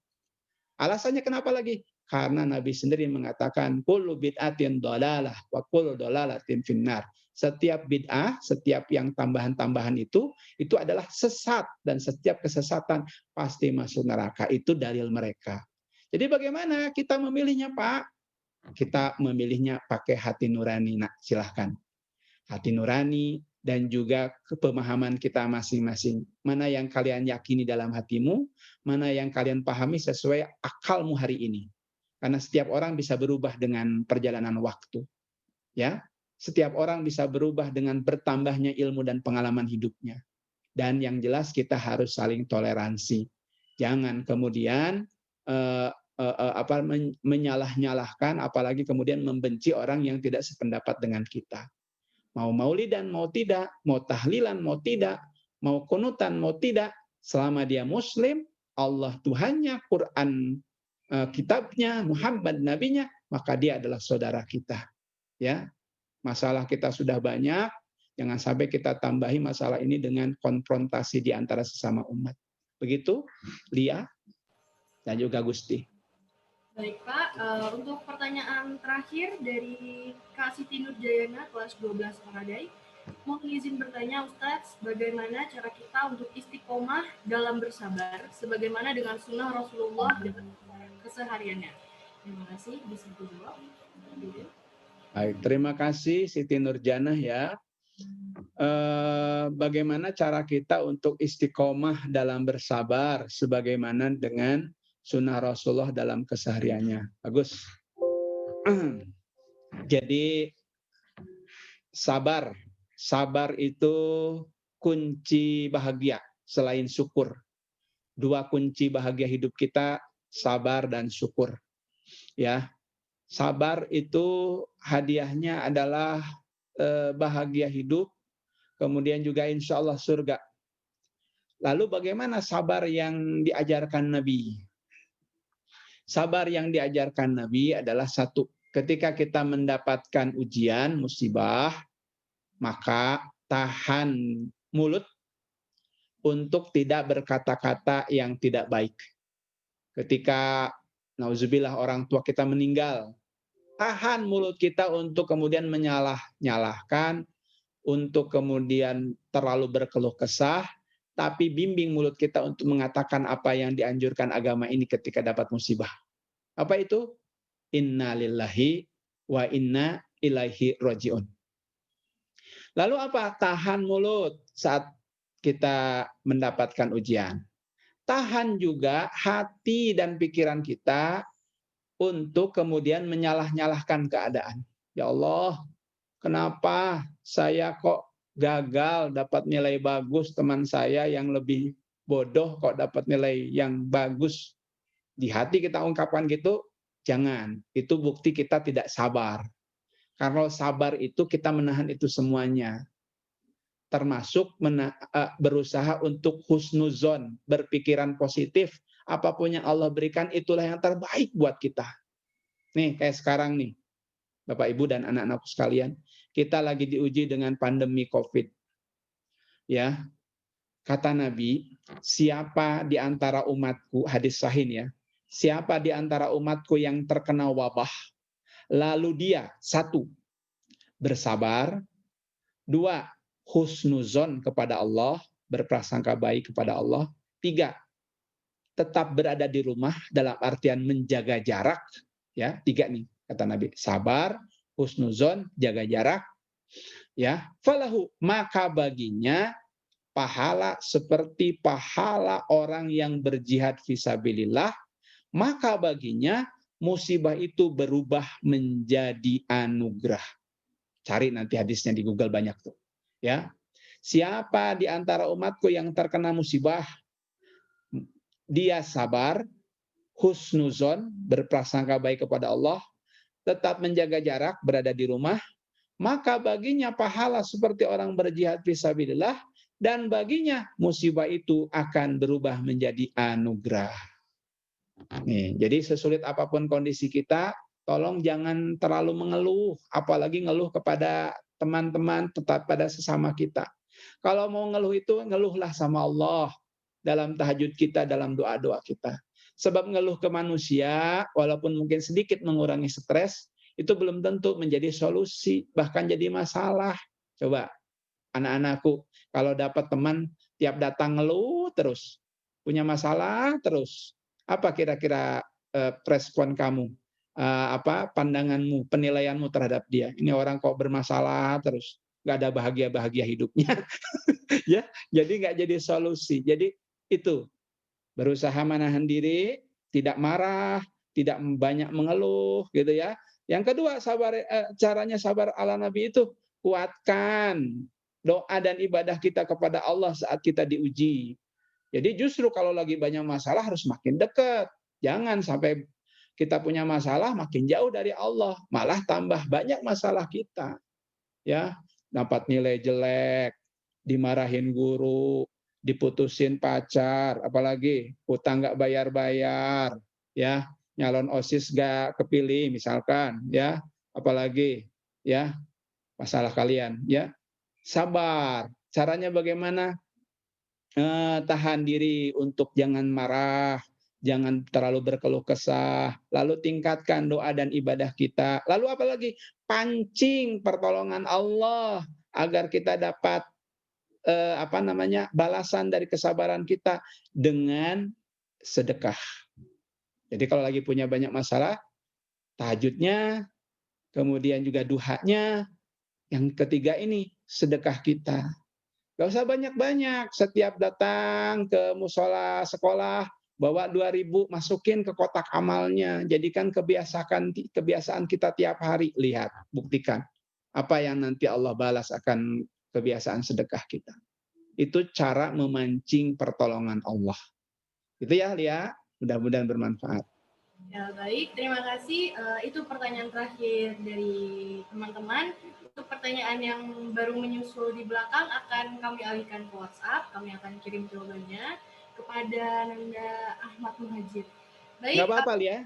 Lia, nggak apa-apa. Satu pertanyaan lagi saya jawab ya. Kasihan nih. Ahmad Muhajir, Mas, apa namanya? Ustadz, di masa kini kita senantiasa selalu ingin meneladani kejujuran Nabi dalam kehidupan. Namun banyak hal yang kita alami. Salah satu peristiwa yang saya ingin tanyakan yaitu ketika masyarakat harus membuat surat izin mengemudi untuk berkendara, namun ujian untuk mendapat SIM itu sulit. Lalu ada beberapa yang menggunakan jalur yang disebut nembak. Itu bagaimana? Weh, mantap ini ya. Real pertanyaan ya. Ya, itulah ujian kejujuran kita di masa sekarang.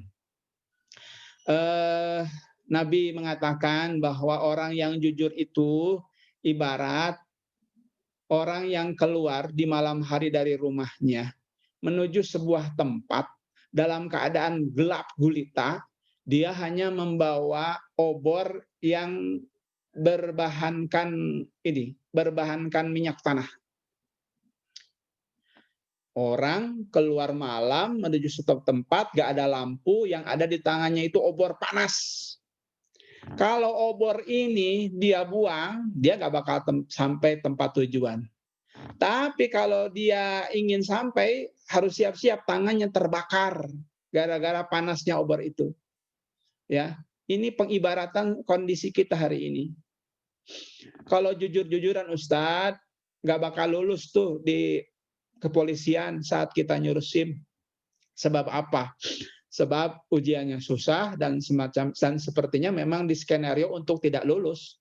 Di skenario untuk biar orang itu udahlah pakai jalur instan saja nembak. Itu pilihan sebenarnya. Ya, pilihan. Kalau memang kita punya prinsip dan kita yakin Allah bersama kita dan kita ingin berkah juga nanti saat dapat SIM, tentunya berusahalah ikuti prosedur. Tapi kalau memang sistemnya sudah sedemikian rupa dibuat kita tidak lulus dan kita tidak punya cara lain daripada nanti kemudian nggak dapat SIM dan jadi masalah kemudian, maka istighfar kepada Allah ya. Kalau kemudian terpaksa harus nembak, tanda petik gitu ya. Ini bukan sebuah pembolehan. Ya, terpaksa harus nembak, tanda kita istighfar kepada Allah, bersedekah untuk membalas keburukan kita, niatkan kita tidak ingin tidak jujur, tapi sistem yang membuat kita tidak jujur. Ini bukan pembelaan kalau memang kondisinya sudah tidak memungkinkan lagi. Wallahu a'lam. Begitu, demikian. Terima kasih. Baik, terima kasih Ustadz Deden atas tausiah dan jawaban dari pertanyaan teman-teman dan kakak-kakak sekalian. Sampailah kita di penghujung acara kita pada acara Maulid Nabi Muhammad SAW, SMA Negeri 2 Sangatta Utara. Sebelum kita tutup, mari kita berdoa yang akan dipimpin oleh Ustadz Deden. Kepada Ustadz Deden, terima kasih. Mari Bapak Ibu, anak-anakku sekalian, di tempatnya masing-masing kita berdoa ya, sungguh-sungguh. Allah melihat apa yang kita lakukan, Allah mendengar apa yang kita mintakan. Ya, kita berdoa, memohon lindungan ridho Allah dalam setiap kegiatan kita, dalam setiap sisi kehidupan kita. Kita doakan orang-orang yang kita cintai, orang-orang yang telah berjasa kepada kita. Bentar, Bapak matikan dulu suara musiknya.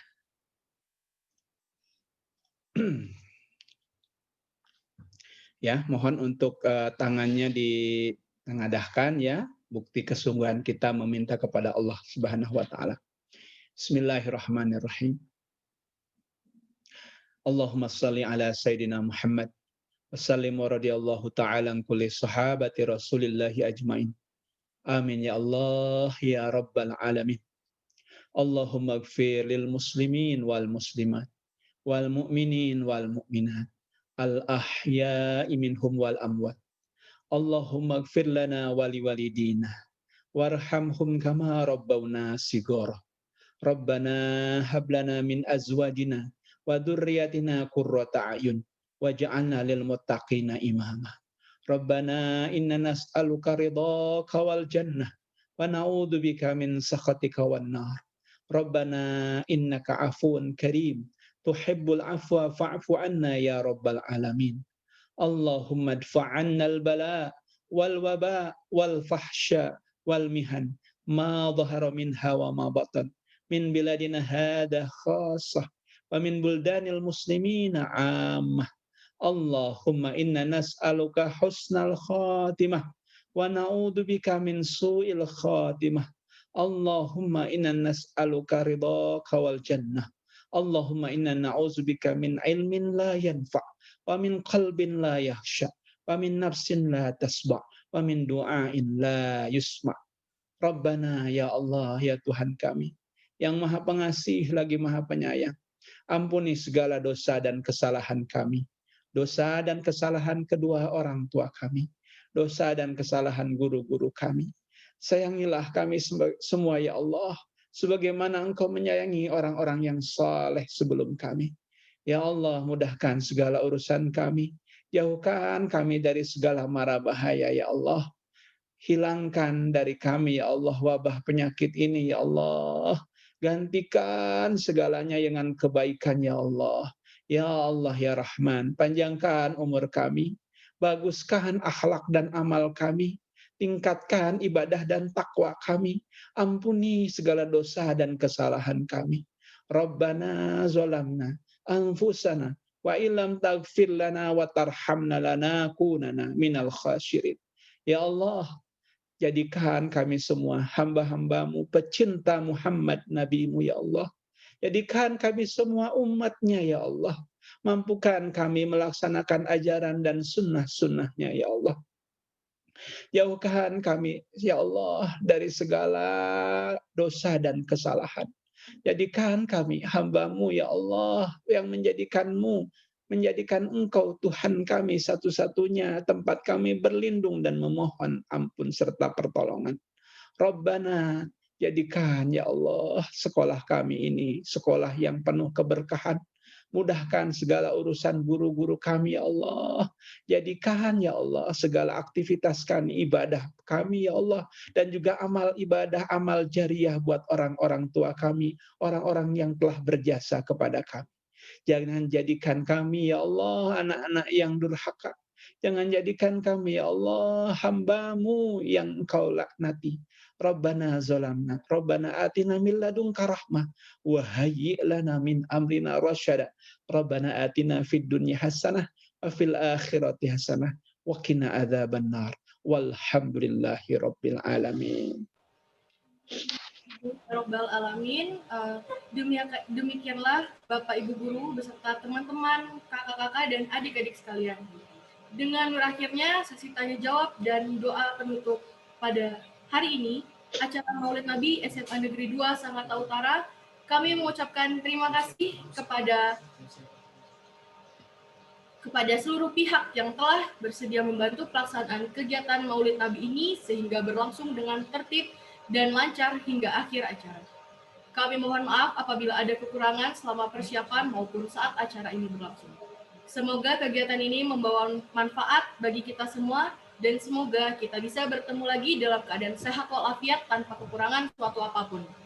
Saya Aulia selaku moderator pamit undur diri. Wassalamualaikum warahmatullahi wabarakatuh dan selamat pagi. Waalaikumsalam warahmatullahi Waalaikumsalam warahmatullahi wabarakatuh. Waalaikumsalam warahmatullahi wabarakatuh. Terima kasih semua ya. Sampai jumpa lagi. Mohon maaf hilap dan salah. Assalamualaikum. Waalaikumsalam. Waalaikumsalam. Terima kasih.